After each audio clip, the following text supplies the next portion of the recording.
I'm Norm Jennings, and I'd like to thank each one of you for being here.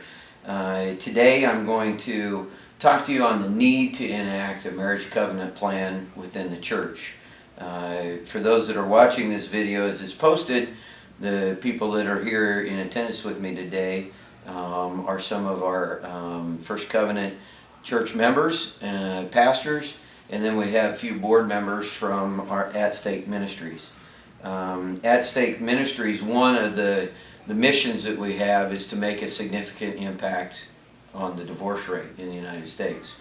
So as I go through and I talk about the need for enacting a marriage covenant plan, one of the root questions is, will this plan help to have some sort of significant impact or some sort of impact on the divorce rate in the United States? Marriage is no longer a definition of one man, one woman. We've all seen that. And actually here in Saline County in 2010, the vote to affirm the definition of one man, one woman along a state basis was passed by only 55%. And Saline County would be labeled as a county in the United States that would be more conservative in principles like marriage. So just by looking at that, we see that there is a big definition difference. Divorce continues to increase as the rate of divorce is nearly doubled in the last 20 years. That's information that comes from divorcerate.org and CNN. So think about that. Over the last 20 years, the last 2 decades, the divorce rate has doubled. And now we're all probably pretty familiar with this, but the divorce rate is right around 50%. Again, that's from numbers from divorcerate.org. And that's with first marriages. Second marriages, it goes up to about 67%. And then those marriages that end and they remarry, it hits a staggering 74%. So divorce rate is very active, and this is one of the things that I found really interesting was from USA Today, and it talks about the percentage of couples that live together outside of marriage. Okay, so and these are couples that reported during the 2010 census, actually 2009, but we have 12% of all the couples that responded that they're not married but living together. And to me that seemed low. So I dug into that some more, and what I found was in the last 5 years that rate has actually gone up by 25%. So that's another statistic that's on the rise, and I think we see that across the United States.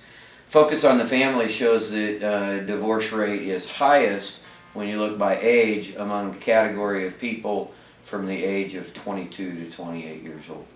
Why is all that important? Well, it is important because it's a ministry mission of At Stake Ministries. But if we're going to talk about how to make healthy marriages, we kind of really got to understand how big and phenomenal divorce is right now. In the book by Bradley Wright called "Christians Are Hate-Filled Hypocrites and Other Lies You've Been Told," we find a big dispelling of a common myth that's out there. And the myth sounds like this, that the divorce rate is the same inside of the church and outside of the church. How many have you heard that? And it's even been spoke in different sermons by pastors. Well, what Wright did was he looked at that at believing Christians. Okay, so within the church we know that we have believers and unbelievers, and today is not about a sermon, but this is really important, that the divorce rate amongst Christians that are living out their faith is 35%. So we already show a lower number. And to me, the big sounding signal that gives is we do have a difference within the church. Maybe we haven't embraced it because we've been told that it's the same inside the church and outside of the church. But we also know that people come to us as we live out our faith, and they want to know the reason for our hope. They want to know why our life, especially in traumatic times, but why our life just seems to be different. So they come seeking that, And by adapting a marriage covenant plan within the church, it allows us to live out marriages that are different, and it allows people to seek why is marriage successful. So that moves me into really wanting to talk to you about the marriage covenant plan. The marriage covenant plan is a three-prong plan, essentially. The first prong is after a couple's been dating for about 6 months, and that's part of the plan that gets worked out, but for about 6 months, and both of them really feel this might be the person that I want to spend the rest of my life with, then they say they want to be part of the marriage covenant program and go through pre-engagement counseling. Pre-engagement counseling is dramatically different than typical counseling, premarital counseling, but Science News, one of the things that it looked at is couples that seek premarital counseling right away, the likelihood of them to have a divorce is only at 31%. Okay, so we've gone from 50% down to 31% just by the introduction of premarital counseling. And that's significant. Now, when you take a look at some of the focus on the family numbers for pre-engagement counseling, they find that the likelihood of a marriage ending that's gone through pre-engagement counseling decreases almost threefold. So when they dug into that, here's what they found. Pre-engagement means there's no date set. Pre-engagement says that you're going to take an honest, deep look at the relationship, and you're going to start out from the premise of, do we belong together? Are we unequally yoked in faith? Are we, do we have things in common? So they allow the process of pre-engagement counseling to really take them to the depth that they need to go.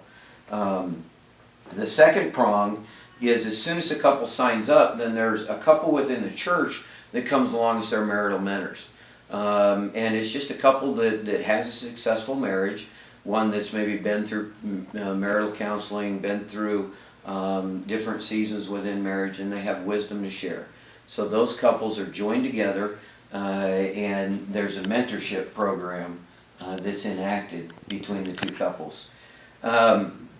Now, here's some really important things. Is in the fatherless, the book, The Fatherless Generation, it describes how 33% of the youth are in fatherless households.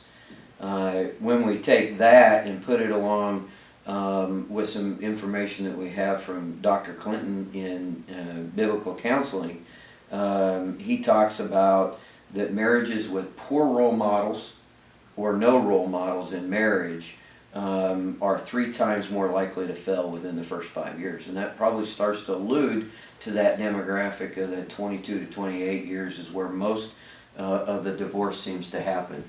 So I want you to think about the fact that if half of the marriages are ending, we've got 33% of the youth that are in fatherless families, and half of the marriages are ending.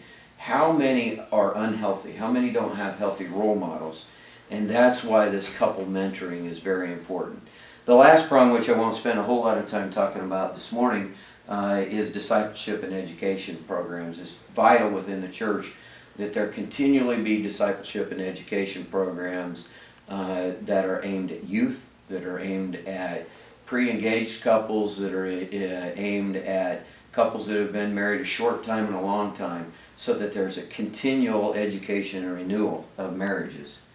So the final thing is the implementation. Now it's critical that there's a commitment from church leadership and church pastors towards the program. So there's a lot of developmental time that needs to happen to make sure that there's buy-in there, because when you enact this plan, you are essentially saying if a couple doesn't go through the pre-engagement counseling, it doesn't go through the plan, then we wouldn't marry them within the church. So there's a lot of things that need to be worked out within church leadership and the church.